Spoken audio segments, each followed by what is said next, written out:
শ্রাবণ মাসের শিবলিঙ্গে কিভাবে জল ঢাললে মহাদেবের বিশেষ কৃপা পাবেন। আমার কথা মিলিয়ে নেবেন, বেশিরভাগ মানুষই আছে যারা সরাসরি শিবলিঙ্গে গিয়ে জল অর্পণ করে এবং মনস্কামনা জানিয়ে চলে আসে। কিন্তু আপনারা কি জানেন, এইভাবে শিবলিঙ্গে জল অর্পণ করা একেবারেই উচিত নয়। কারণ একটা শিবলিঙ্গে শুধু মহাদেবের বসবাস থাকে না, তার সাথে থাকে মহাদেবের পরিবার এবং ভগবান বিষ্ণুও থাকে। এই যে শিবলিঙ্গটি আপনি দেখতে পাচ্ছেন, এই শিবলিঙ্গের যে ডান দিক রয়েছে অর্থাৎ এখানে গণেশ মহারাজের বসবাস, বাম দিকে কার্তিক এবং মধ্যে যে ফাঁকা অংশটি দেখতে পাচ্ছেন এটা হচ্ছে অশোক সুন্দরী অর্থাৎ শিবের পুত্রী।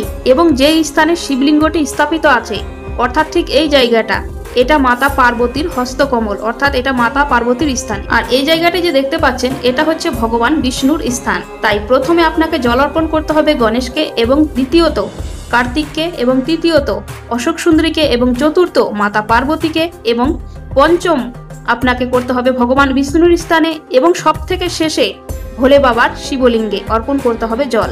এরপর শেষ নাগকে, যেটা ভোলে বাবার গলাতে থাকে, এবং তারপরে জল অর্পণ করতে হবে নন্দীকে। এরপর জল ঢালার পর আপনি নন্দীর কানে কানে যা আপনার মনস্কামনা আছে আপনি বলবেন। কারণ শিবপুরাণ অনুসারে নন্দীর কানে কানে যারা মনস্কামনা জানায় তার মনস্কামনা সবার আগে নন্দী মহারাজ ভোলে বাবাকে গিয়ে জানায় এবং তার মনের ইচ্ছা খুব তাড়াতাড়ি পূরণ হয়। তাই সামনে আসছে শ্রাবণ মাস, এই নিয়মে জল ঢালুন, দেখবেন খুব ভালো ফলাফল পাবেন।